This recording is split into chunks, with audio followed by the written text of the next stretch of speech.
Fun fact about the Philly tryout, I did tell my mom there was one kid that stood out. So I didn't know at the funny.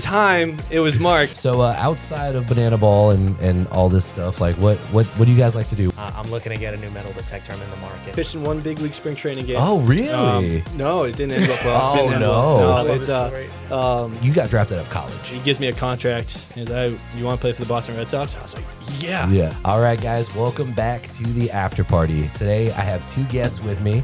I have Nate Tellier and Mork Smith. Mork. Well, welcome, guys. How we doing? I'm excited to have y'all on here. I'm so excited. You guys are by far like the most requested guys that they want to see you on this podcast. So I was like, why not just have y'all at the same time? So I'm very excited for this one. So I was really excited when you asked me to be on the podcast. Then you said it was going to be with Mark, and I was like, I'm not going to get a word in. I heard him make that joke, so I had to come back with like Nate wasn't going to speak up, so I was just going to have to repeat everything he was going to say. That's it. So, but I'll try to be vocal during this. You just say everything he says and just explain it differently. That's it. Just mansplain it. So what he's saying is that's so funny. I love it. So how y'all doing? Everyone's good? yeah. Yeah? No, I'm really excited that like we get grouped, like we've grown together so much as like Right. individuals that we get grouped together because of our dynamic. So That's it. I mean, going all the way back to what was it, Philadelphia? Oh yeah, our Together? tryout together. Yeah. Tryouts. That's right. That's so- right. By the way, I struck him out. I'm the reason why he's Part the of designated runner. part of the reason I'm a designated runner, correct? Yeah. Dude, that was a good tryout. I remember that tryout. It was a lot of fun. Yeah, that was a lot of fun. It was dope. That was 24, right? 24? 24 going into 25. And we yeah. played at the Philly Stadium that weekend. I think that's where we were there, right? Yeah. Yeah, that was it. We were there that weekend. Yep. My first experience with Baba, I was at the urinal after I pitched, and he's a big, scary guy. Comes up, good job, Bubby. Always Bubby, dude. It's so funny. I love it. I love hearing the tryout stories like before like I get to like actually become friends and know y'all, because like Ponce, his tryout, he was nervous obviously, and then he was like, he knew I was the head coach of the Party Animals, but there was no bullpen catcher. So I was like, hey, I'll just warm you up. And he did, like, I didn't know, but he's like, I was shitting my pants the whole time. And I had a first base mitt on because I didn't have a catcher's mitt. So he's like, I didn't want to spike anything. He goes, I wanted to make sure my stuff was good. But I love hearing like the old tryout stories, like before I got to know y'all and stuff. So that's hilarious, dude. So I guess let's like backtrack here and see, like, so Mark, when did you start playing baseball? Started playing baseball. So I grew up with an older brother. He's about 3 years older than me. So he started T-ball well before I did. Obviously being a nuisance as a toddler, Right. wanting to get on the field, not really following directions, begging my dad to teach me how to play baseball. I wanted to be like my brother so bad. And so I was finally able to develop into a T-ball player, ended up playing T-ball with my brother. Awesome. And notoriously, my mom has it on her old VHS recorder. Notoriously, my first swing off of a T-ball or off of a tee, hit the ball up the middle, and then went to go chase the ball past the pitcher. That's so funny. I love that. And so ever since then, it's been history. Haven't done that Yeah. yet, but thus far, might have to try it in a game or two. You were just made for running, dude. You just want to chase down the ball. That's Chase down too the ball. funny. I love that. But yeah, it's been my solo sport ever since. I Yeah. mean, I played squash a little bit in high school. Squash. Squash. It's sport. similar Wow. to racquetball. Okay. Inside of like a racket Yeah. arena, but with its own individual rules, and the ball is a lot different and Right. super intense. Was Yeah. not prepared for how intense it was going to be. Because racquetball's pretty intense. Oh yeah, Yeah, Yep. that's cool. Very No, much so. I've heard of squash. I just didn't know what it was, but now obviously I have an idea. Did you wear the white short shorts and the goggles? No, but I did wear a headband that I would tie behind my head, and I Yeah. used to get a lot of crap for it. You got it. Which You got is it. hilarious. I know. I think back to like when I used to play slow pitch, and like I used to wear like basically how I dress out here is like how I would dress for slow pitch. Yeah. And everyone just roast you, and I'm just like, man. But then now I do it for my job, and I'm like, oh, this is kind of cool. But what about you, Nate? How'd you get started in baseball? You have a baseball background, family, or No. Okay. My grandfather was the only one. He played sandlot baseball. He was Okay. my coach throughout growing up. But my mom wanted to put me in as many sports as possible, so she signed me up for baseball. And I didn't do t-ball. I was Right. 8 at the time, and the leader of the league was like, "Oh, do you want to put him in 8s or do you want to put him in 7s? Because Right. he's right at that cusp." And she thought it was gonna suck. Right. So, and I always tell the story. She's like, "No, I didn't."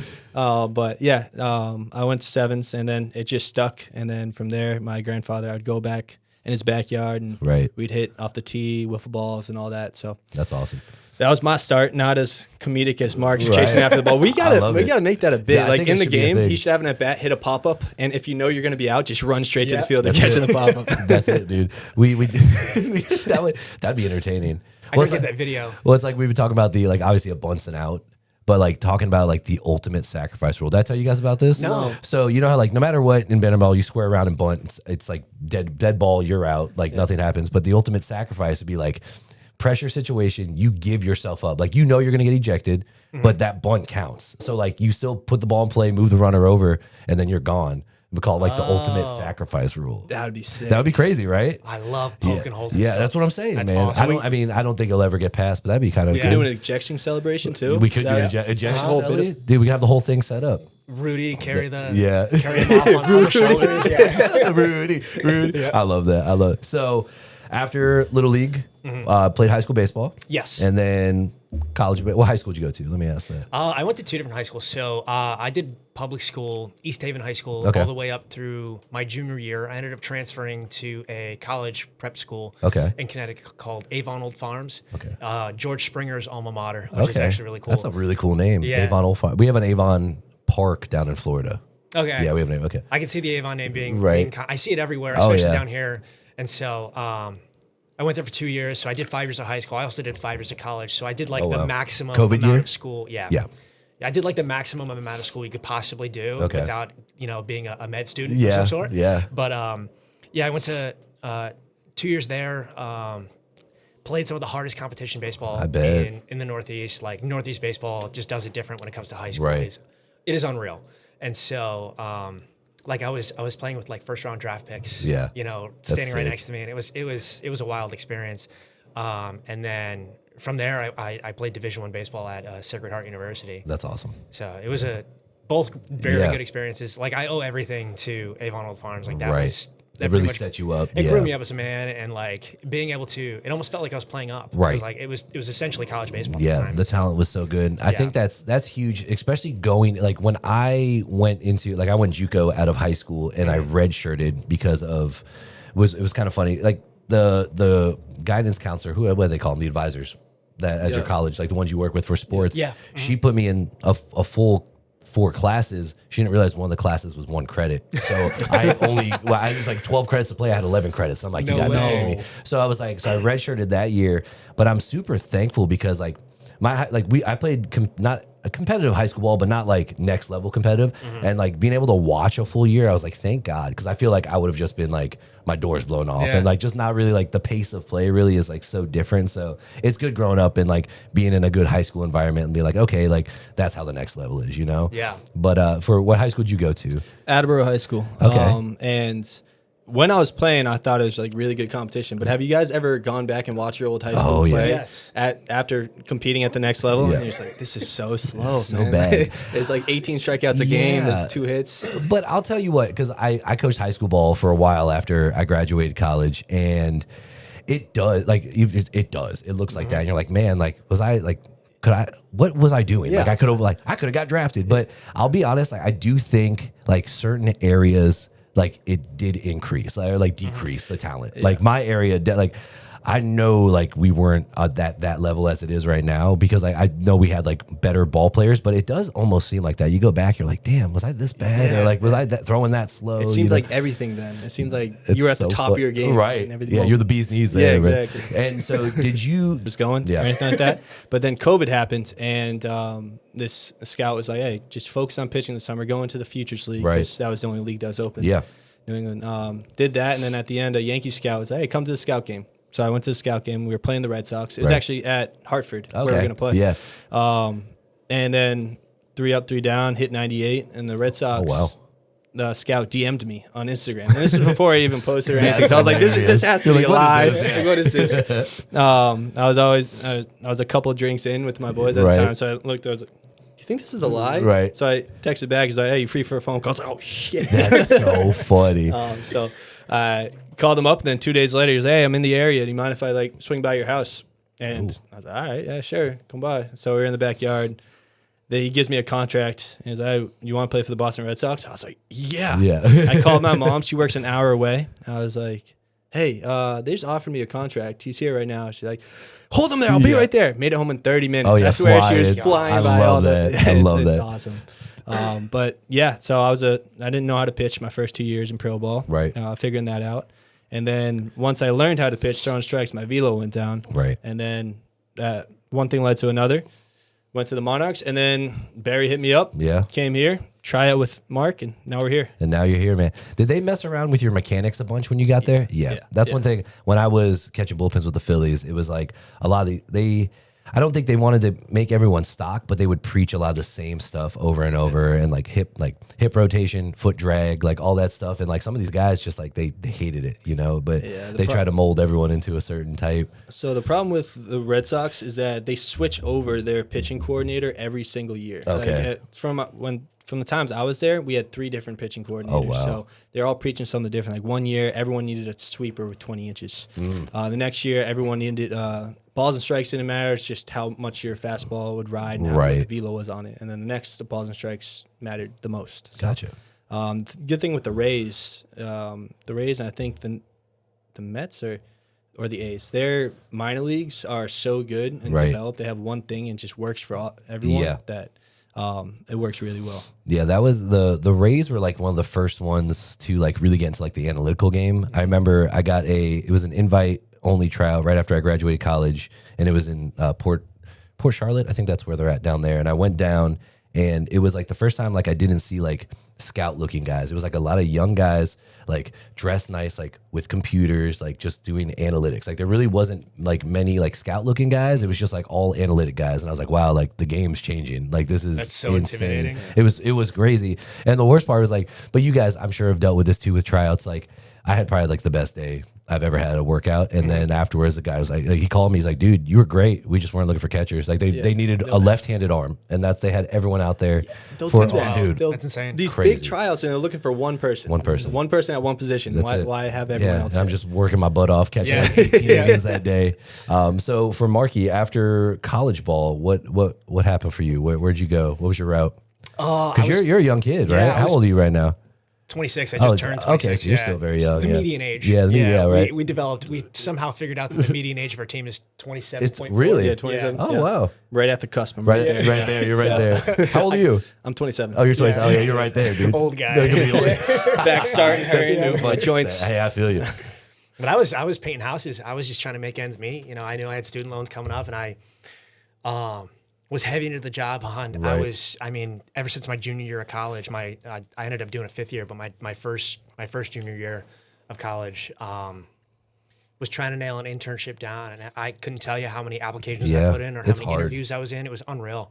And it was just so competitive, especially in Connecticut. There was so much accessibility with ESPN and MLB Network, and like I kind of had a general idea that, you know, I enjoyed the game of baseball, but I didn't know really what my future for baseball was. I knew that I had the potential to play at a professional level, but I didn't know how far I'd be able to go. And so I knew I needed a plan B, and I just felt like that was the most realistic plan. Right. And so I ended up doing a 5th year at Salem State, and I had a really good sports development program and didn't really nail down a general window of what I wanted to go into. So I had a ton of feelers out, and it was like a 6-month process of interviews and trying to figure out what to do. Right. And in the meantime, I was grinding my ass off trying to make ends meet. And so I was painting houses with a longtime family friend who was gracious enough to give me a job opportunity, and I was trying to earn it. Yeah, you know, that's tough work too. Oh yeah, yeah. I mean, I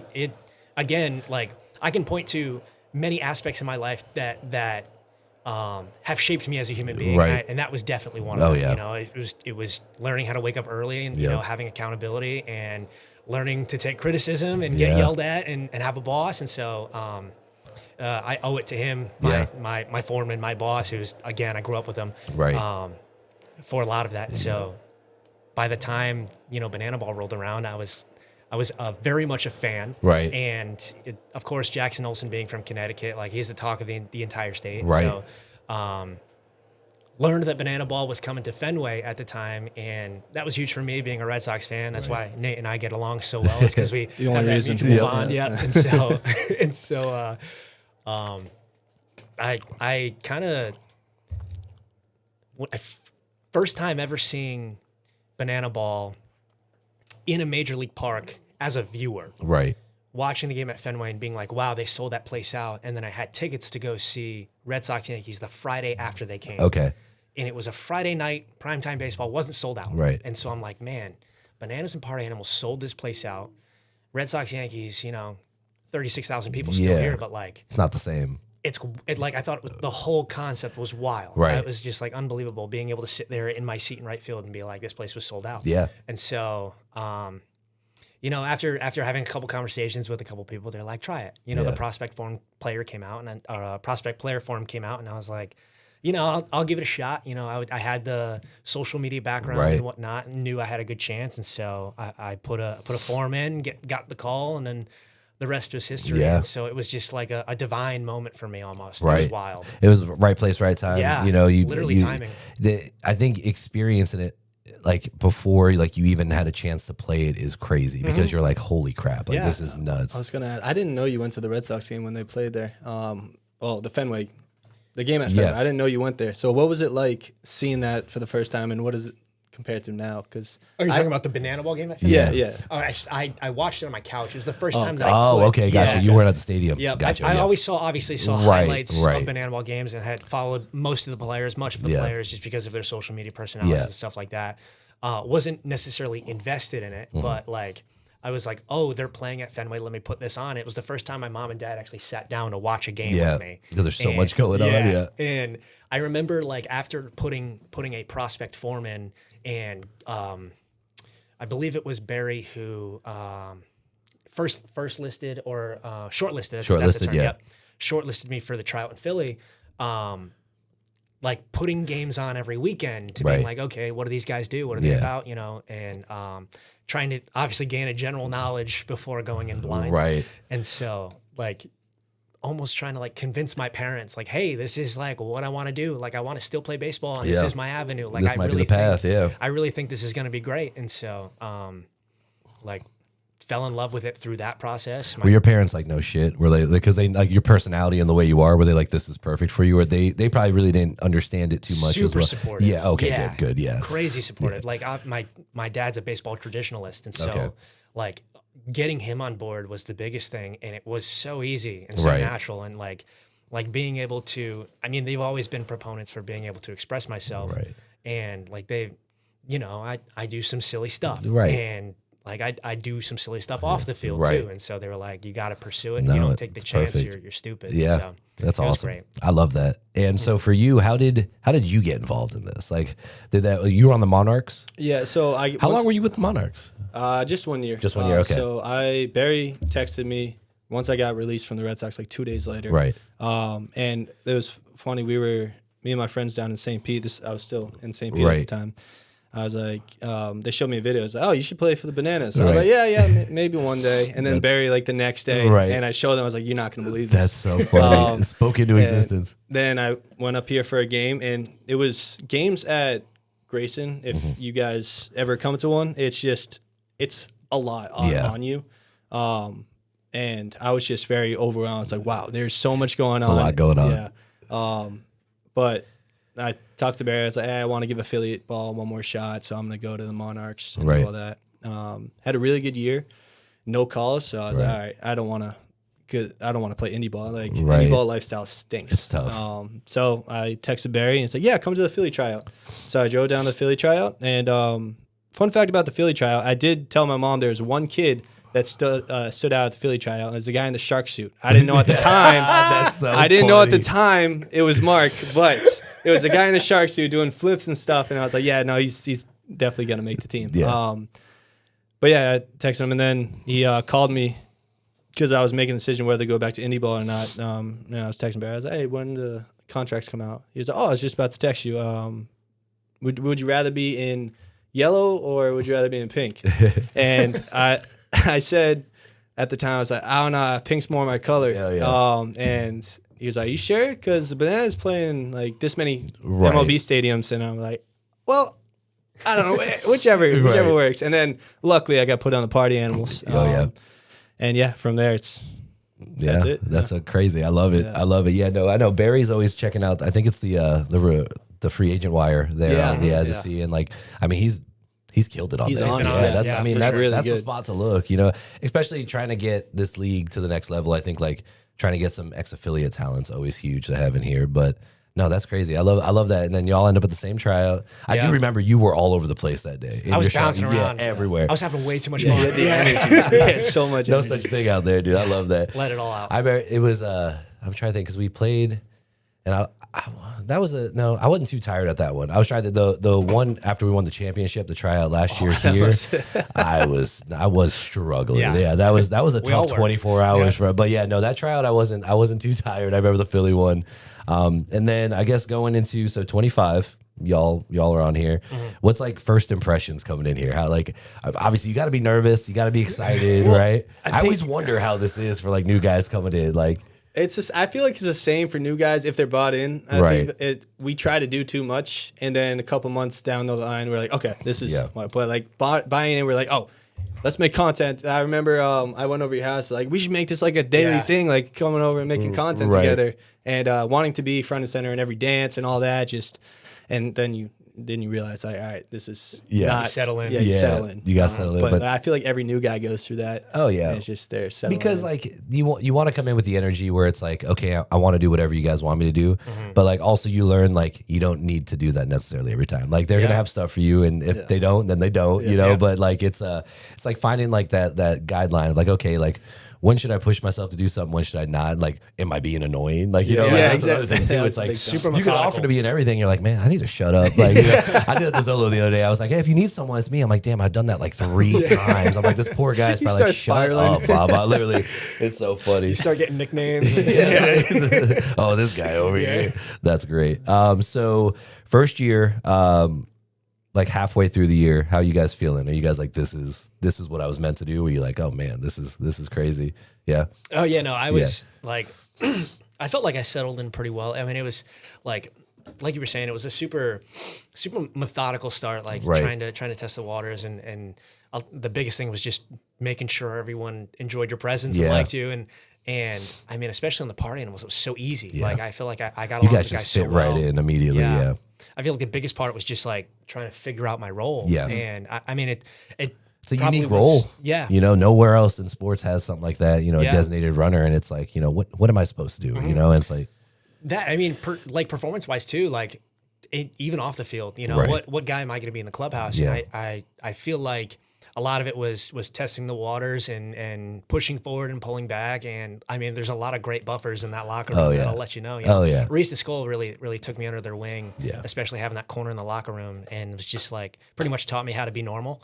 And so I was pretty used to them by midway through the season. And like, I think the biggest buffer to have is Sean Fluke. Like, you know, like, you ain't lying, dude. He'll tell you straight to your face. He will. Yeah. He will. He does it to me too. I mean, but you need people like that, you know, because especially in this company, this is a very like positive, happy, driven style company, and like obviously everyone wants you to feel best about yourself. But like if there's something like you're doing wrong or you're like being a little weird, like it's good to have someone put you in your place, you know. And I mean, we have so many personalities in here, like many main characters. But I can say like I can feel like safely. I feel like the group of guys we have here, like anyone could come in and feel comfortable. 100%. I feel like everyone's just super professional, and like no one's ever. I mean, we're gonna make fun of you. Like everyone makes fun of everyone. That's I wouldn't want to be in a locker room where I didn't get made fun of. But you gotta have some good banter. But now, man, it's like we have like one very welcoming presence, and I do love that, and I think that's like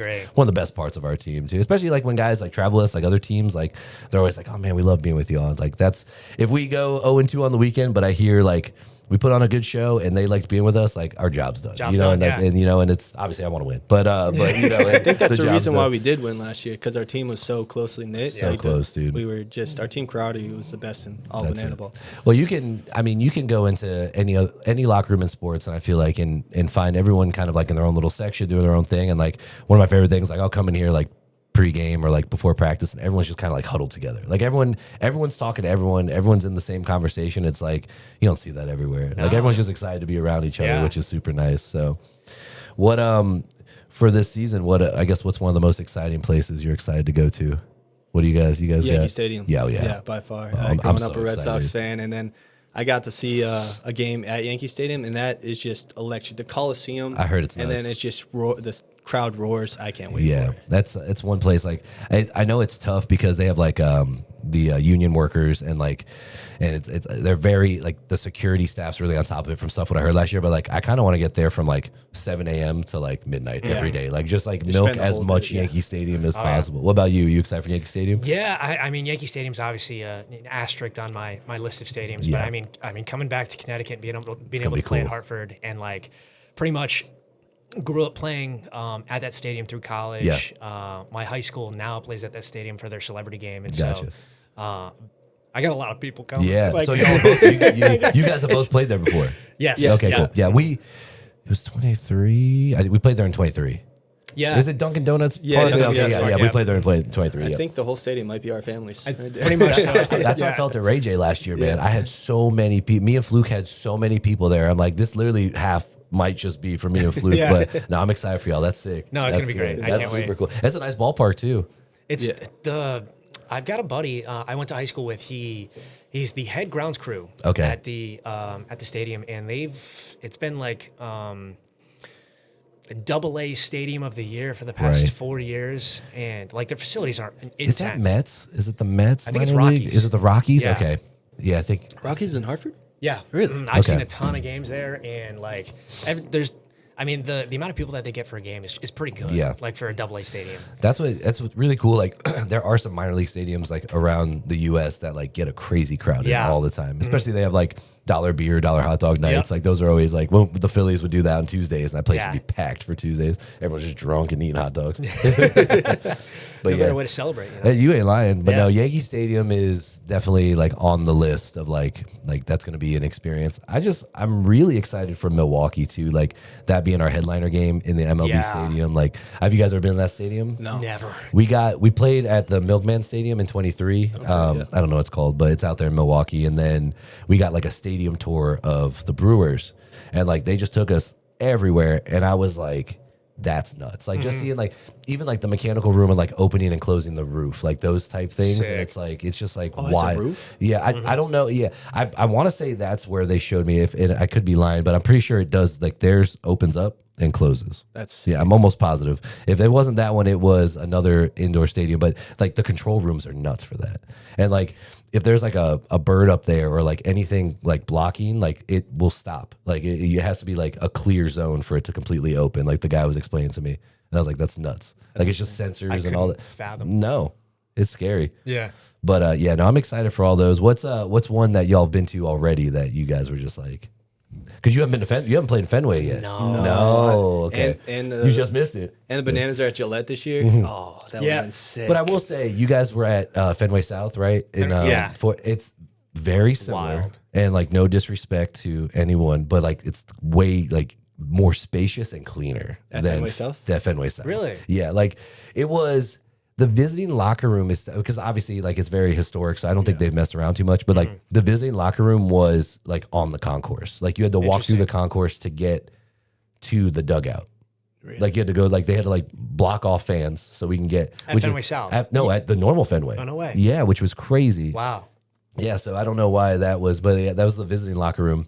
And then like when you go on the wall, like the Monster, like obviously it's super cool, but like you're jammed in there. Yeah, like, I but did the see one in, pictures of it, yeah, yeah. the one in the South was like pretty decent. yeah, it just space. opens up. Yeah. But no, definitely like it's obviously not the same experience, but at least you guys got to see it a little bit with the wall and everything. So that was who did we play the Bananas there last year? That was the Rodriguez toss and showdowns, wasn't it? Yeah, Well, yeah, that- oh my yeah, gosh, that yeah, was. that was it. Sorry, forgot about sorry, that. Rod, if you Yeah. watched it. That's so funny. That was my little homecoming because I went there for spring training, Right. and the 4 guys who cut me, they came up to me and they're oh, I'm so glad you found your way. Yeah. No, that's yeah, it's awesome. And they were in the crowd, and I didn't finish an inning that weekend. I Okay. pitched 2 innings. I didn't finish a week. I Really? didn't finish an inning. And Oh, I just no. walked off. I was like, oh, probably like yeah, that's why we cut you. Yeah. Yanking the collar. Was Cora wasn't the manager when you were? Cora was, Did yeah. you ever get to meet him? Yeah, I pitched in 1 big league spring training game. Oh, really? No, it didn't end up well. Oh, Didn't end no. well. I love it's this story. we were playing against the Orioles, and this was like it was kind of like my do or die situation. They Right. put us in there and see if you can perform. Were you shitting your pants? Oh yeah, yeah. I couldn't even imagine, dude. I Just went get- to close. Oh, man. We were up 1. I went to close. What are you like 22, 23 at this Yeah, time? yeah. Oh man. And then I first hitter 1-1 count, threw a cutter in, broken bat single. I'm like, oh, okay, that's how it's gonna go. And then second hitter 1-2 count, cutter up and in. Statistically, this is what they tell me: 98.9% of the time that is an out. Right. That 1% of the time was a walk-off home run. No. I was like, oh, okay. And I didn't do social media at the time. Right. So my brother a year later brought it up. He's like, you didn't happen to go on Twitter that day, did you? And I was like, no. He's like, okay, good. Good. Because everyone's like, well, that's his first and last shot at the big. So this guy's getting cut tomorrow. And then 3 days later, I got cut. Yeah. That's crazy. It's cutthroat. I asked the same question. Like, it was like one of our first series away. I Right. think we were in Arizona. We were in Uber together, and like I asked him the same question. He's like, "Oh yeah, I got a video." Pulled it up within 4 seconds. Yeah. And shows me. I'm like, "Oh, Oh shoot." no. You're So how about that weather? That's my big league shot. Hey, But at least you got to play in a spring training game. I did. No, not a lot of people could say that. I met Cora afterwards. He came up to me and said, hey, shake it off, man. You threw strikes. We did what you wanted. Yeah. Like, you did what we wanted you to do. And then 3 days later, I was cut. So I was like, okay. Damn, that's Nice crazy. to meet you too, Cora. So you mentioned obviously the social media wasn't there yet. Like you weren't. I mean, it really wasn't. Like I feel like they don't push it in like the affiliated baseball. No, they don't really never want. did, yeah. And you came in with a pretty good following. Yeah. So when did you start like tackling social media? Basically, how old? Like what year? See, that's actually that's an interesting story. I started filming and doing content creation when I was in high school. Okay. When I got to Avon, I was a part of a program called WAOF, which was like their, so kind of a brief overview. Every after school program, essentially, you had to either do a sport or a prerequisite or some sort of activity. Right. So I did was media club. Okay. And that was my fall sport. Right. And so we did everything and anything that Ian would do, you know, Right. setting up podcast equipment, filming for behind the scenes for the football team and stuff like Right. that. And so I started naturally just because, like, I don't know why. I always had like a knack for it. I started writing scripts and writing skits. And so we had a mascot and we had a costume for him, and we called him Bevan the Beaver. He was a winged beaver. Okay. And we never used it. And Yeah. I was like, well, I mean, this would be like a staple. This is like a cool part. What's a winged beaver? It's a mythical creature that Yeah. only this prep school has. Okay. If you look up, It's like a sugar glider. literally, if you look up top 10 weirdest school mascots, It's on it there? always comes up That's every single crazy. time. Yeah. Okay. Hilarious. I love that. Yeah. That's so funny. And so we always had, it was, mind you, it was in old mascot's costume. Right. Like it was a scary looking Vintage, individual, yeah. but like it was a staple. You know, Right. everyone loved it. And so started writing skits with the mascot, and the school was posting them on their Instagram on their main Okay. page. And so I'm like, oh, cool. Like we can make this a thing. We made it a full series similar Right. to like how ESPN did their like this is ESPN or yeah. this is Sports Yeah. Center. Yeah. Similar to that. And so kind of took it and ran with it and did that for 2 years and really enjoyed it. And then kind of put that part of my life on the shelf when I got to college. It was Right. like, all right, like time to be real serious, you Yeah. know, and COVID rolled around, and so I got, you know, Ruined everyone's plans. Yep. I got stuck in my room for a real long time with nothing to do. So I started writing scripts again, and this is right around the time that TikTok came out. Yep. And so I started posting as like a joke, and I started gaining traction out of nowhere. Yeah. It felt like that part of TikTok, like that era, if you could have posted anything, Anything, and it would have yeah. got at least 10,000 views. Oh yeah.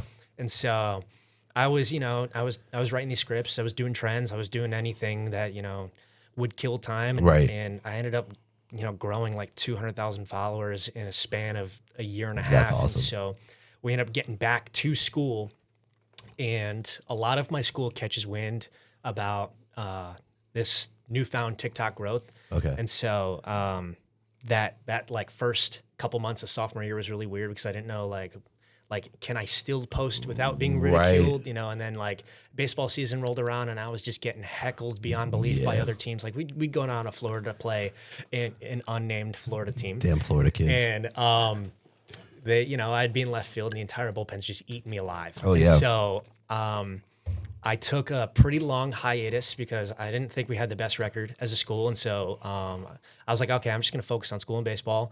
And then I kind of picked it up my senior year into my fifth year. And then like as soon as I graduated from my 5th year, I went real heavy into it. And I was while I was painting, like on my lunch breaks, I was making TikToks. That's awesome. And they were doing well again. And so I was like, man, I could like potentially make this a part of my real life. Right. Like it's somehow use it as leverage for maybe an opportunity down the road, which I did, which was awesome. Yeah, absolutely, of course. Sick. Yeah. And so, like it was multiple years, but multiple years at a time with a lot of time in between. Yeah. So I'm so glad that I still get to do this as like that's a awesome. daily part of my I life. love that. No, I mean, I get it, dude. The Florida schools do heckle. At least they didn't find out you were a tap dancer, dude. Think about No that, bro. Dude.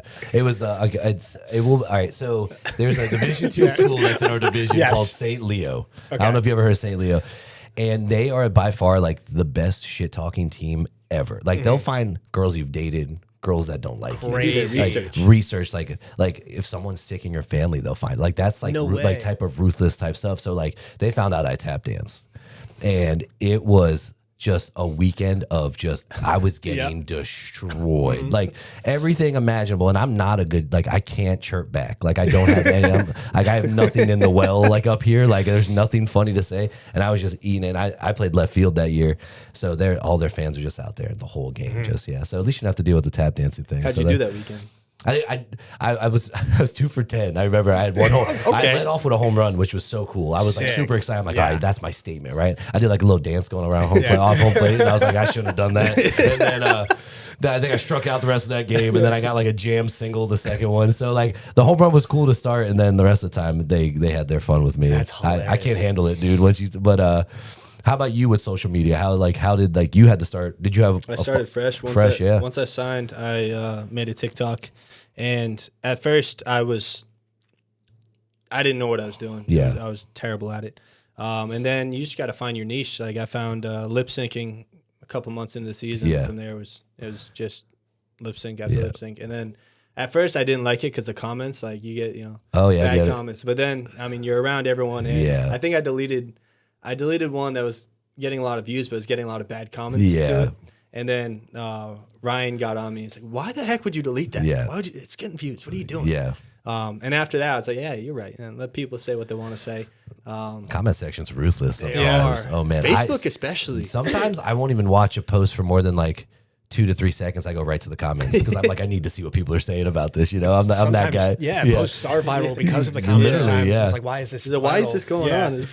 That's so funny. So you started fresh, you built it up, and like I will say, like both of your guys' content, like is probably some of the only ones I like audibly LOL with. Like I literally laugh out loud like sometimes I'll just be chilling in Starbucks waiting for my order, and like marks will pop up, and I start dying laughing. People think I'm crazy, and then your ABS one. Oh yeah, I think I was in Starbucks too, and I was just pissing my pants, and everyone's looking at me like I'm crazy, dude. But no, y'all stuff's good. I love. And it's like, obviously, I try to do as much as I can myself, but like, I love original content. Because like, you can do like, obviously, I think social media is just a big copy game. Like, everyone's just kind of copied. And like, for the longest time, I wouldn't remake a video because I'm like, I don't want people to be like, oh, he copied that guy, but no one cares. Like, it's literally all the same crap. So like, seeing original stuff, like, is just hilarious. Because like, it takes time and it takes effort, Like you saying, you writing stuff down, like, it makes sense because like you're not just be like, oh, I'll make that today. Like you have like a process, and like you realize like writing stuff down really helps when it comes to all the social media stuff. But now it's, hey, that's our life now, man. We gotta post, and that's what is your following at now compared to like when you started? When I started, zero. Zero. Zero on TikTok, zero on TikTok, and then Instagram was maybe 2,000. And I think I'm around 90,000 on both now. That's sick. That's so cool. And you started with 200,000 when you got here, right? Did, yeah. And where you at now? Are you still moving up? Yeah, I'm around 230,000 on TikTok. Awesome. But again, I think it was like 10,000 followers on Instagram within, since the beginning of last year. But like from this year, it's been 10,000 just within these 2 months. That's good. So like, I'm starting to see exponential growth, and I think a lot of it is just process, like you were talking about. And like, I think a lot of it is like 90% of the stuff that I write down, I don't use. Right. And being able to weed out that process, you're probably the same. Like, you got probably a Rolodex full of ideas, and you're like, eventually this will get made, but like, there's priority here. Yeah. Oh yeah, absolutely. I mean, I'm not even as much as you guys do, and I still have a notes list of stuff to like, and like every weekend, like the lineup card one, and then like I try to do like a weekend recap. Those always will take precedent over everything, but if I can squeeze one of those other ones in, like that's That's but dude, it's Instagram is very tough. I feel like to grow compared to TikTok. Super Like, random. Yeah, Yeah. it is. It really is. And I know the collabs with like Banana Ball, Party Animals, that helps a bunch too. When you get Big like time. collabed, you get more of a fan base. But and one thing I learned too is that reels get more outreach than posts do. I didn't know that. Did you know that? Like a regular like post on I Instagram. think pictures get more followers. Reels get more views. That's So that was so like you get like you'll get more views from like accounts that don't follow you necessarily from like when you make a post like with pictures and stuff. I guess it just like is like almost directly for your followers already. At least that's what ChatGPT says. I mean, what I've noticed with Mark's Instagram is that a bunch of his posts go absolutely nuclear, Right. And then he just gets maybe like 100 followers from the nuclear. Yeah, post. Right. It's a weird balance because like a lot of it is, I have this metric, I call it sustainability. Right. And what I mean by that is it going to like stand the test of time? Yeah. And are you hitting multiple niches? That makes sense. So like for me, if I can make a very broad video and it's going to hit multiple niches, that won't necessarily do well in my follower count, Right. rather than if I like penetrate a niche. Yeah. And so if I try to like, I never thought of it like that. yeah. And so I've felt like I've tried to explain this to you, but like I've never had an idea or a concept of what it actually was, or like I'm essentially just calling it sustainability, like how long it can last at the time. And so like for me, it's like, all right, if I make a baseball specific video, I know I'm hitting the baseball niche and people can gather around that versus like something random. Most of the stuff I make is random, which is very great though. random. Random is great. Yeah. Exactly. It Yeah. is. I mean, so it's being able to have a balance of that, because I know a lot of the niche stuff is like super tedious. You know, if you don't hit a niche correctly, you get a lot of like people who push back. Yep. And so I spend a lot of time on niches and then a lot like minimal effort on all of the other random BS. Right.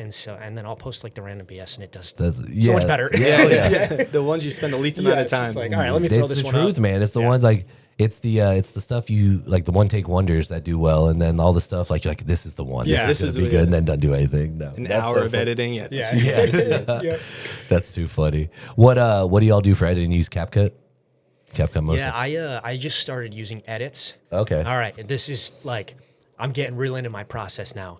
So I started using I'm edits. over here taking notes. I'm like, all right. Instagram will prioritize edits. Okay. And I use edits now for like ideation. So if I find something that I'm like, oh, I can work off of this. Oh, like, oh, I want to do this trend. I will save it in edits. Yeah. And it saves on my Instagram. Oh, okay. And so edits will just show you everything that is viral and is for you. Okay. Similar to TikTok has a for you page. Oh, that's sweet. So let's say if you go on the Explore page on Instagram, it's stuff that's kind of catered for you, but it'll just throw a bunch of stuff at you to see if you like it. Yeah.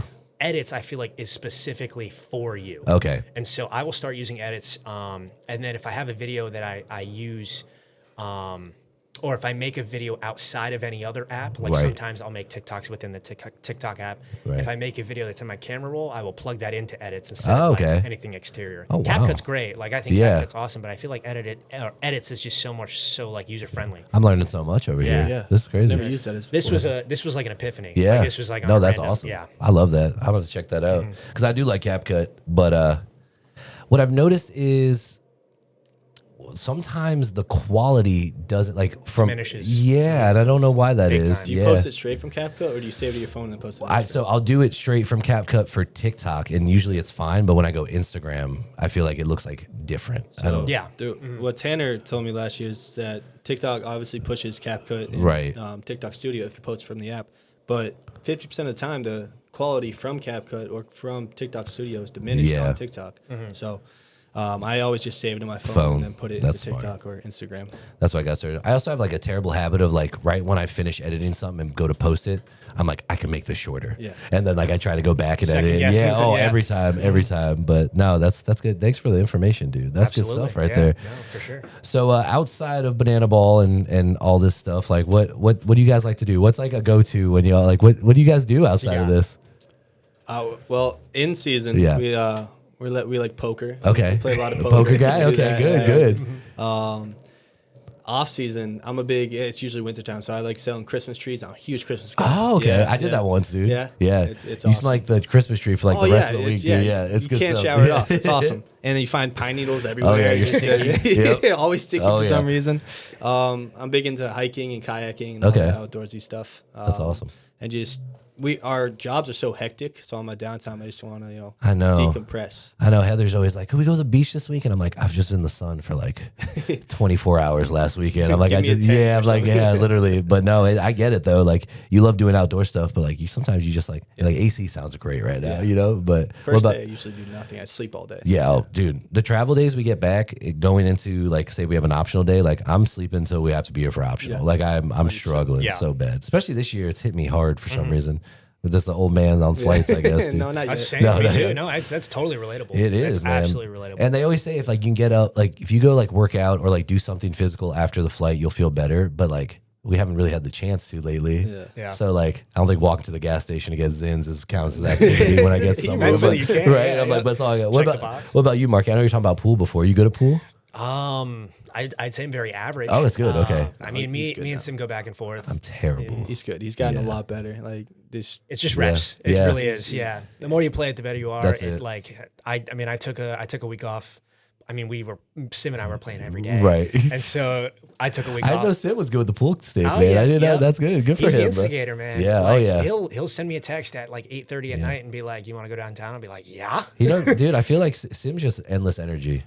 Yeah. It reflects, it bounces off, it I feeds, love and it, it's dude. great. It's great, man. I needed someone like him in my life. Yep. And like, as corny as that sounds, like It's true though. I tell that like between him and Ant, like they're like the perfect blend of Yep. coaches I need in my life, dude. Yes. Like they're literally like spot on. They're perfect. But no, I Sim's energy is awesome. Like I need, especially on game days. Yeah. Like some days I'm tired. I'm like, all right, Sim's got energy. I got he'll to bring it every day. So pool. What else do you like? Anything else? You a I'm pickleball guy? pickleball, but seldom. It's been not as frequent as last Okay. year. I noticed that because Justin's been doing our jump tests a lot. I Right. noticed that after days that I play pickleball, my jump is way down. That makes and sense. so I'm like, oh, I got to stop. Like I got Right. to take care of my body here. That's funny. But like Chase and I, we'll rip pickleball for 4 hours Yeah. in the sun. It's like how good is this? How- For us? right. We're having a great time. Yeah. But I mean, I was like, now that the weather's getting warmer and everything's coming back downstream, I started fishing a little bit more down Yeah. in Wilmington. I want to get back into metal detecting. I Oh know- yeah, that's right. You were telling me about this. That's Yeah. it. That's pretty cool. I've had my eye. I left my Old Faithful at home. I couldn't Right. fit it in the car. Oh and so, no. I'm looking to get a new metal detector. I'm in the market, and so Dude, that'd be some fun social media content right there. You that's just at exactly the beach. Yeah, true. dude. I got the meta glasses. You and put everything. the, I can't wait. I put like cannot the wait. over amount of sunscreen on the Yep. nose, like like Bucket hat, bucket yeah. hat, dude. I love that. That's so funny. Yeah, and that's right. When did you? We were talking about this. I think it was a couple weeks ago. You were talking about the metal detector thing, Yeah. and I was like, that's crazy. I used to Mostly see it- trash. Yeah. Just mostly garbage. I mean, I used to see it, especially as a kid in Florida, all the time. People on the beach just looking for You know, stuff. I get super envious. Like Oh, yeah. if I'm relaxing on the beach and I got my towel, my Yeah. drink, and I see somebody metal detect, and I'm like, oh, that could be This me. looks like fun, right? I know. You're like, it looks I like wish that so was much me. fun. It's- yeah.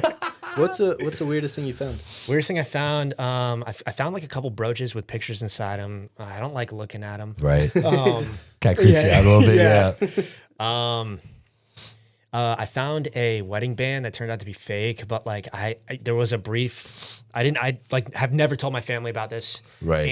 And I thought it was solid gold, and I had it sitting on my dresser for the longest time. I'm like, man, I really got to go get this thing checked out. Yeah. Like I got to go to a jeweler of some sort. And then like I bought like a cheap kit on Amazon for like $16 to test if it was gold. Right. And then like did the scratch test. It wasn't gold. I threw everything out. I was Yeah. like, this sucks. Just- I was like, that's I was so so funny. happy. for months, just like contemplating, like, every time I saw it, I'd walk by, it gave me motivation to keep going. And so that's why I didn't want the denial of it possibly not being gold. You know what it kind of reminds me of? Y'all ever see Joe Dirt? Yeah. With the meteorite? He's like, that's just a big ball of poop. yeah, uh-huh. That's Mark. He's just so excited. It's not some old lady's crown, actually. It's just like a tooth. That's so funny. Yep. But I found it at my town beach. And so I was like afraid. I was like, oh, this possibly like belongs to somebody. Yeah. So in my head, I'm going through cycles of like, oh, I should make a Facebook post. You're such like, a good person, dude. I love that. No, that's yeah. like obviously that's like a metal detector's dream. It's Oh, like yeah. you find something worth money. Exactly. That's not garbage. No. And so yeah, and Dude, I'm gonna go with you one day. I'm gonna get my own metal detector. We're it's just gonna be out. it's kind of cool. That It's is- relaxing too because you're just there with your That thoughts. sounds like just like my hobby. I need Yeah. to do just walking around with a metal detector. being in nature, That's it. getting How weird ma- looks from people. How mad would you be if you found something worthy on this first try? When I'm not you were gonna lie. right next to you. I'm not gonna lie. I probably would be super upset inside, but I'd be really Right. happy for you on the outside. Oh, good Yeah. job. No way, that's crazy. That's what we're looking for. You're so good at this. I'd love to see a mad mark, honestly. I really would like to I see would just keep an saying we. We did it. We did it. I Let's would, go. dude, Nice. if you took me metaline, what's it called? Metal detector. Metaline. If you took me and if I found something, we'd split it. 100%. I would not accept. I would force it. On I would you. not I accept. would force it. It would be in your locker one I would. day. I would razz you for it. I'd be like, oh, beginner's luck. It's Yeah. so I'd be funny. like, I but love no. that. Can I see that for a second? Oh, thanks. I do need to find. I need to find a hobby though.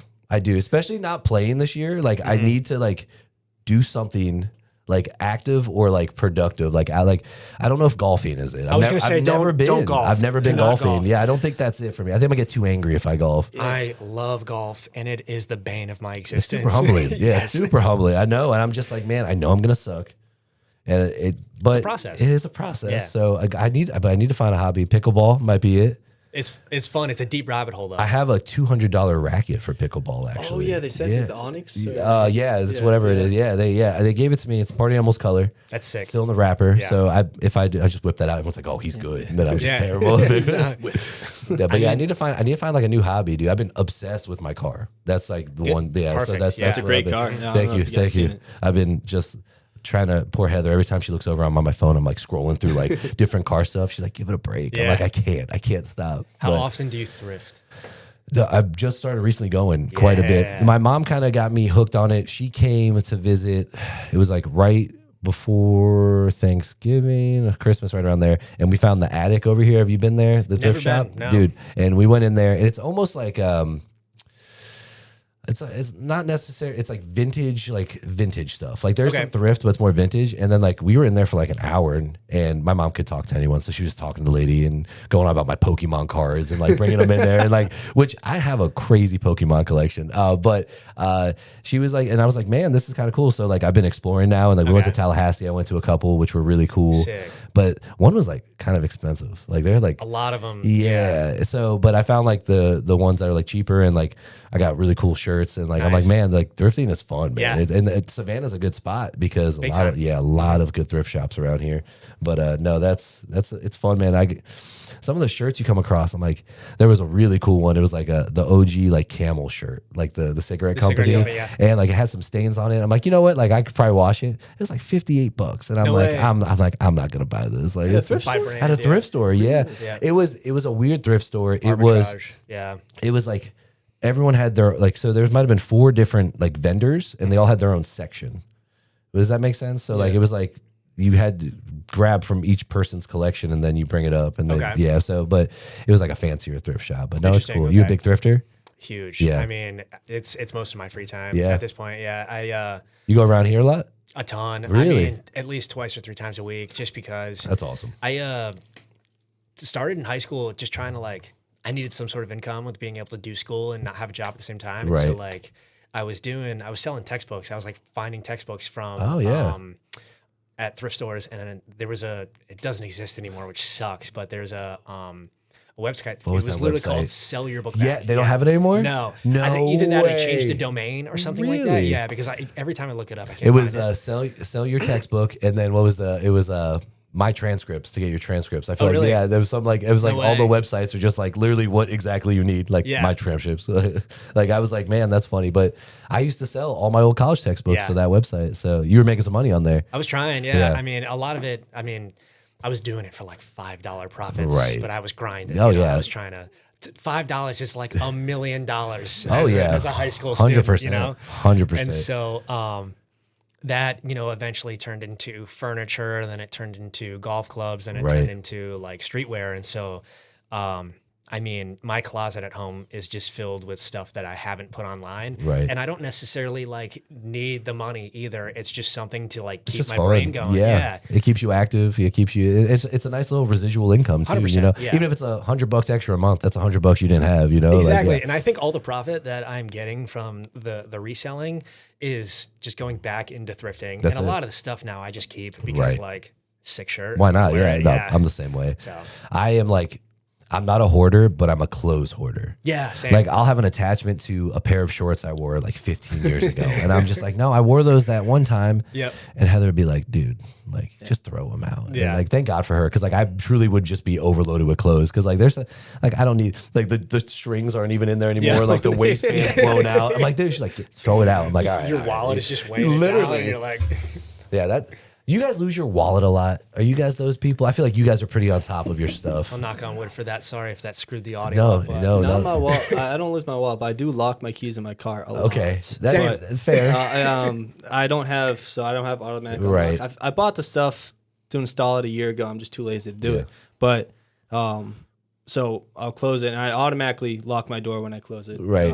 And then I'll be, son of a gun. But I have a Jeep, so I'll just Yeah. deconstruct my Jeep, get in, and then it looks like I'm breaking in my own car. Yeah. I'll take off the back. I'll crawl in through the back and over, and then That's people so will be looking funny. at me. It's my car, I promise. And then That's so. Did I tell you the story about locking my keys in on my wedding night? Did I tell you guys the story? I think so, yeah. So I'll tell Nate. So wedding's over. It's like a group of us. We're like leaving. We're going like we're in downtown St. Pete. So we're gonna go to the bars, hang out. We're all excited. Me and Heather are like love you. Like obviously we're like we just got married. We're like oh this is great. And we're putting everything in the car. It's her Corolla. It's not my Stinger at the time. So like you can't lock your keys in my Stinger, but her Corolla is like that. This is and so I put everything in the trunk. I close it. And like all right, let's get out of here. And I'm like oh no. And I locked the key. So it's like 11:45 at night at this point. So I'm like, I don't know what to do. So I have all these drunk friends of mine just waiting. And they're like, the one's like, hey, I'll break your window. And like, I'll pay you back tomorrow. Like, let's just do it. And I'm like, no, like, I don't think so. And then my other friend's like, if they tow it, I got $200 cash right here. Like, just here's the cash. I'm like, I'm going to wait for the AAA to come.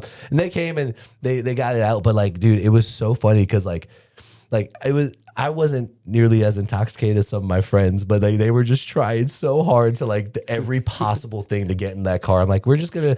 I pay insurance for this reason. Yep. Let them come open the damn car. But yeah, we were there. We were stuck for like 45 minutes, an hour. We were just break in the the party. window. I could That's break, a good friend. No, you know, they're great friends, but I'm just like, I'm not. Poor Heather's window's just shattered for no reason. But all right, back to the wallet. Do you lose? You're good with your wallet? Pretty good with my wallet. Good. I'm super compulsive when it comes to everything. So I mean, Yeah. my wallet never leaves my left pocket. Yeah. And so if wallet keys aren't in there, like Yeah. my body freaks out. And it's not even it's subconscious. Yeah. It's like if my body is not weighted correctly on both sides. Yeah. And like It's the phone wallet balance. Yeah, and that's where I'm at. Yeah. I've caught myself a couple times like walking out of places without my wallet. And I'm Yeah. like, wait. But like my card itself, Yep. like that's the only thing I have to be careful Yeah, of. 'Cause, that's all like, you got to worry about. I'll sit there and fiddle with it in my hands. I'm like, I should put this away somewhere. No, I get it, dude. I'm a habitual wallet loser. Okay. Always. But it's like usually ends up somewhere so stupid every time, like Okay. underneath the seat or like now in my Challenger, I got like the doors are massive, but like there's like this little tiny pocket, like it's probably meant for a wallet on the Yeah. side, and I'll put it in there and forget, and I just look for hours. And I'm like, where the hell did I put this thing? But no, I've misplaced that thing so many times. I want to get one of those the tags, the air tags. Air Yeah, tags, yeah. that You price. lost it to the point where you had to replace everything. Just once. Just okay. once. But I think it was stolen at that. Oh, okay. I went to like a sketchy gym back home and I put like my bag. It's weird. There's no lockers, but there's like a common area where like there's like a almost like a table like this and chairs. So like I just put my bag on top of it because no one was there. Yeah. And then went to the bathroom. More people were coming in. And then I think I went to the posing room to be a little douchey and like pose for a little bit, just see what I was working with. And then once I got my bag, left, went to go to the gas station, no wallet, went back, no gas, called the guy that owns the gym. He's like, oh, the cameras don't work at all. And I'm like, oh, man. Why do you have cameras? That's it. Yeah. He was just like, they're just for looks. But I'm like, man, it's tough. But no, the wallet's tough, man. I I don't even know what's in there sometimes, my wallet. Like it's an adventure. I try to like keep some of the crazy room keys from the past. Yeah. So I just have like a stack Just of like, just sick. Gordon Ramsay room key just poking out there. I'll tell you a little secret. I have kept every room key since college. Yeah, why not, Literally. dude? That's pretty cool. I have 100 hotel keys. I'm gonna make a video about You this. should, dude. I have 100 hotel keys with like a stack this high, and every single time I come home from a trip, I'm like, Put it back. That's awesome. got one. No way. Yeah. You have to make like a collage or some type. Be like, this is my my money, hotel I'm gonna room. money spread it. Yeah, money. What room you want? That's so funny. Did y'all travel a lot before this, or was this like? I mean, obviously playing ball. I'm sure you traveled, but We didn't really take planes. We y'all are there in Florida. yeah, there in Florida, and then when I was in single A, it was just buses. Yeah. I think I flew in college once a year. Right. But besides that, no, this is the most I've flown ever. Did you fly in college? Similar, yeah. I, like once or twice down to Florida to play spring games, but like, I mean, I remember I hadn't flown ever. Flew when I was probably a toddler, but like doesn't count. Yeah. I hadn't flown ever until I was about 17, and I went down for spring training for high school, and I remember being so scared for my first flight. It's scary. Unreal. Yeah. I still hate flying. Yeah, hate it. it's not good. It's my ears. It messes up my ears every time we Yeah. fly. And then I do this pop thing with the nose, Yeah. and then I get a little dizzy. Yeah. I was like, oh man, what did I do? Common experience, I think. That Yeah, or a big yawn will take the pops out. Yeah. But then you're I trying never to tried force to yawn. but I'm trying to force myself to look like I'm just like I'm like over in my seat. They're like, what's wrong with that guy? Just chewing air. Like, Moving over. That's funny. That's good. but yeah, no gum. I guess gum helps. Okay. If you chew gum, but I don't know.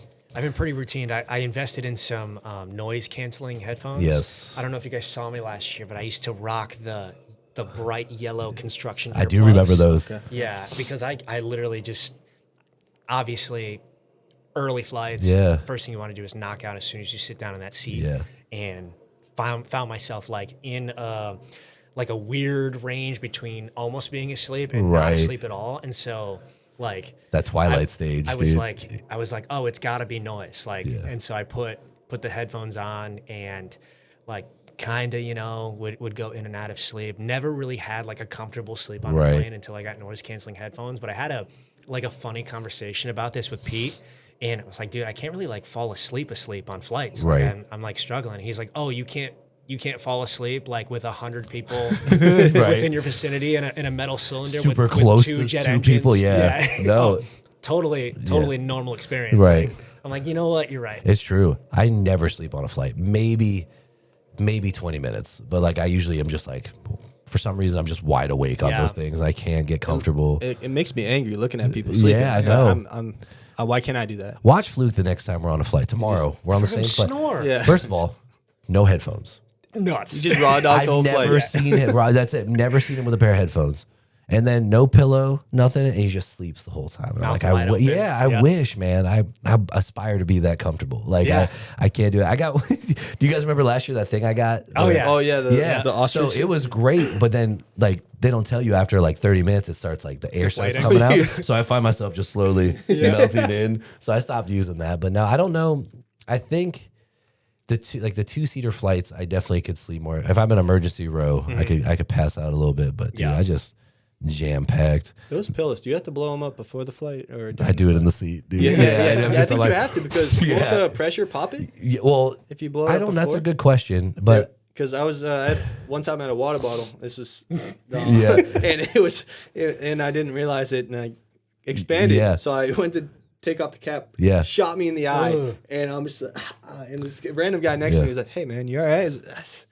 Dude, it happens. It happens like I have like a leave-in conditioner and oils for my hair, but like both like I have to like open with caution. Like I open it at this because they just explode every time, and I'm just like, I've always blown it up right as like we're about to take off, but like it's also very awkward. You're sitting next to random people. You're like, just like it's like trying to blow a balloon up. But now, man, I don't know. Flights are just tough, man. But it's I guess that's the life we live. We gotta get used to it, right, yeah. fellas? Yeah. And I can't stop eating at the airport. That's the one thing. I even if I'm bored, like I just want food, and I'm a sucker for bacon, egg, and cheese sandwiches. Oh, don't get me started. Even like, was it great? Is it Great American Bagel here? Yeah. Like, are they good? No. But every time I go, I have to get a Great American Bagel, Sunrise Special, whatever the heck it is. Yeah. I get it every time. $14 sandwich. Yeah, right. God, I So know. guilty eating it. You're I like, know. your Dude, packet ketchup. And I'm like, you know what's a little breakfast hack? It was oh man, I'm gonna forget what's the popular burger place? No, it was oh man, Shake Shack. Boom. Oh. So Shake Shack's got like breakfast sandwiches in the morning, and they're like $6. did not know that. Yeah, At the airport, Yeah, too? me and Porter found it. I think leaving New Orleans, we found it randomly. It was like $6-7 for a sandwich, and I'm like, that down. yeah, it's Write like the that down. cheapest thing in the airport. Right? Write that down. Write that down. Yeah, no, I don't even like. Sometimes I don't even think of food No. when I'm in the airport. Like we might I be the wish. complete opposite. Yeah. And obviously you can tell, but yeah, I like we've had this conversation before. Huge motion sickness guy. Yeah. And so I feel like the less that I have on my stomach, the easier the flight will go. better. And so like, if I can get something in my stomach and just pop a Dramamine, and Yeah. then we'll worry about food later. Yeah. You know. But I mean, there have been a couple layovers where I'm like, all right, it's hurting. I need something. I know the Dramamine helps so much. I don't really get it too bad on flights. The cruise, if it's rocky, I was getting a little funky. Flight's not too bad, but if I'm in the backseat of a car, I'm Terrible, puking. yeah. Oh, or I something. get Dude, that, I yeah. can't, man. I remember we got an Uber. We went to the gym Alpha Land in Houston, that big Yes. gym over there. We got an Uber, and I was in like the third row in the back. This was like 2 years ago, and when I got out, it was like a 10-minute drive. It looked like I got out of a swimming pool. No like I way. just sweating. I can't Yeah. look straight. I have to look down, eyes closed. Like it's so bad. I don't know why I'm such a baby when it comes to that. Dude. I think I feel like that's a natural human reaction. I don't think humans were built to ever go 60 miles an hour down a freeway. No. You know, And- inside of a capsule. How do No, you feel on roller coasters? I'm fine. Yeah, roller coasters are cool. I can't do The only it's like I'm not scared of any specifically. The only ones I won't mess with are the free drop ones. Like there's one at Busch Gardens in Florida. You go up like this, and then it tilts you like this, and then you drop down. And like just watching it, no. You don't get motion sickness on it though? I've never been on that one, Oh. but any other roller coaster, I'll be fine. Granted, my eyes might be closed like 30% of the time, maybe 50% of the time, but I'll go on them and be fine. Yeah. Although I remember my parents splurged to bring us to Hershey Park Yeah. when we were younger. That's it. I went on one roller coaster and got motion sickness, Yeah. and I didn't go on any of the rides the rest of the day. I noticed Sorry. the older, the older I get, the worse I am with stuff. Like I can't like recover. Like after we did was it Adventure Islands we went to last year when we were in Austin, or what was it? San Antonio? Was that SeaWorld? Yeah, SeaWorld. SeaWorld. And like Heather's a big roller coaster fan, so we went on like 3 in a row. First, like one, I was fine. Second one, I was like, oh man. Then third one, I was like, oof. I'm like, I need a little break. And then me and Tanner sat and hung out for like the next roller coaster. I was like, I need a break. But like the older I get, it's like the equilibrium. There's like my head's like flying everywhere. But no, roller coasters are cool. I grew up not really going. Like we had Busch Gardens by us. Orlando had Disney and Adventure Islands, but like we weren't big theme park people like my family. You know, I went a couple times, but not a bunch. So I'm not as like roller coaster savvy as some of these other people are. You ever been to Canby Lake Park in New Hampshire? No. You got Six Flags up there? We do have a Six I've never been to a Flags. Six Massachusetts, Flags. yeah, right? North of Springfield. Yeah. That's a big one too. Yeah. Yeah. I don't venture many amusement parks. No. Like my family's a huge like town fair goer, and Right. like it's, in my eyes, those are the sketchiest rides Oh, yeah. you will ever They build get them in on. a day. Yeah. And like they fold up somehow and become like, tractor trailers. And I'm like, yeah, Dude. if I could see that thing moving, it's gradually walking itself. You Yeah. know what I mean? It's like, but I mean, like everyone is, super excited to go down to Orlando and go to Disney. And Yep. they're like, oh, when you go down, you got to go on this, and that. And I'm like, I'm just there to walk around. I will That's see it. everything, but you guys go ahead. Yeah. That's great. Disney is an adventure too. That's a Yeah. long day. It's an expensive trip. Never Disney. been. Yeah. Are we doing the whole Disney experience? I don't think so. No, I know obviously we'll be in Orlando, but I don't think they got anything set up for us. It's us and the coconuts down there. So, Okay. but who knows? They like to drop stuff on us last minute, so we'll find out. All right. So, question of the day: favorite fast food. What do y'all got? Are we I have a healthy one, obviously Chipotle, but like Yeah. when I wanna splurge, you don't care. Smash burger. Oh yeah, That's good. Smash burger. Yeah. Yeah. That's good. The fries are good. yeah. Smash burger's good. What about you? I'm upset being an East Coaster, but In-N-Out. In-N-Out, is yeah, like the so epitome good. for me. Animal style, right? That's the Yes, I've done that. That's very Big good. time. That was What about you? I didn't have In-N-Out till a couple years ago for the first time. Really? Yeah, so it was delicious. I don't know, man. When I had the Bridges brothers in here, like I just don't think McDonald's will ever be outmatched for me. I love Really? I know everyone. I think it's gone downhill. I'm sure it has, but it's just something about it. It's like always my go-to fast food meal, like Nothing- McDonald's. Have you tried the Big Arch? I have not tried the Big I Arch. haven't No, either, Hey, but I I've want heard to. of it. Is it good? No, it's not good. Ian's tried it. Oh, over. What is it? What is the It's just epitome of just a bunch of stuff. really good? Good. Three burger patties, mayo, everything. The everything bun too, right? Yeah, everything. On. I will say the McChickens don't taste the same No. as they used to. And I can't Do you eat think that's McChickens just us anymore. getting older? It could be. Maybe Yeah, we're just like we're not supposed to eat this crap. I remember But as Yeah. a kid we used to go there, and then I loved them. They tasted so good, So but good. nowadays they're just yeah, I think it's situational. I think it It's- has to be that's 2 o'clock fair, in the dude. morning. Yeah. And, It's true. You know, and like the fries have to be like kind of soggy. Oh, yeah. And like the just mayonnaise, rushed into the bag. Yeah. Exactly. Dude, I had me and Heather like once a week, maybe once every 2 weeks, we'll get like the double cheeseburger meal from there.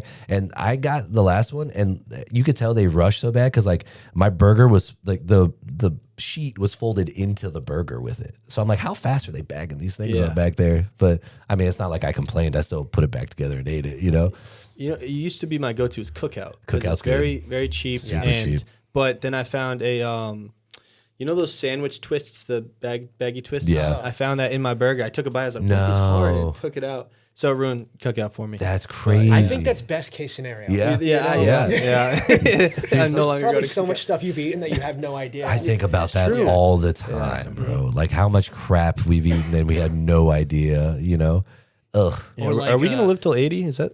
I think so. I think we'll be you all think right. so? I think so. I think we'll make My it. favorite is like you eat a credit card worth of plastic, like through your year. Yeah. You ever heard of that? Yeah. Okay, there's like it's like an old wives' tale. You eat like a credit card worth of plastic throughout Yeah. your entire year. So I just go ahead and I get it out of the way. in That's it, just January. eat You the just credit eat card. one credit card. That's why you always have the card in your Yeah, hand. exactly. You're like, I'm gonna eat this. Fiending for it, you know, chip and That all. is so. They also say you eat like 5 to 6 spiders Spiders, a yeah. year, which is That's protein. freaks me. I guess, yeah, but that freaks me out. Do you Yeah. just think about that? Like, Big But- mouth tape is on them spiders though. Uh-huh. dude. Oh, you get man. some mouth tape, you limit They're your just trying spider. to poke holes Yeah. in it. They're trying to get in.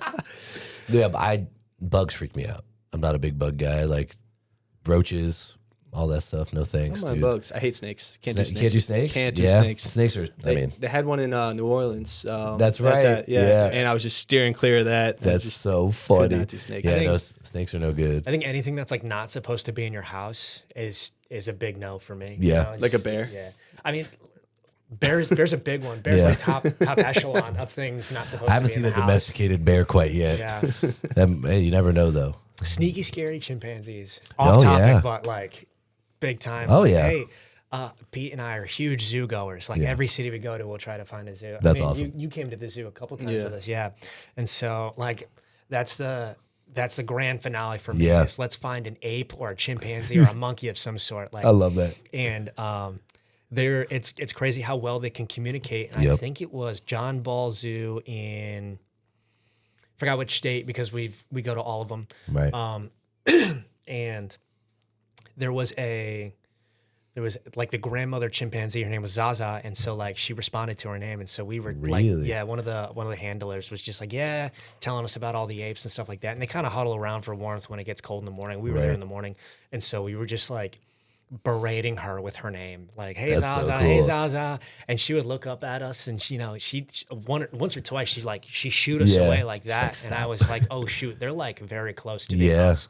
It's unreal. No, they're super smart. Yeah. It's crazy. Yeah. It's I mean, just like, I'll watch some stuff and just see some stuff on them, and it's like they're so intelligent. Same with like Yes. dolphins. Dolphins Yeah. Mm-hmm. are stupid intelligent too.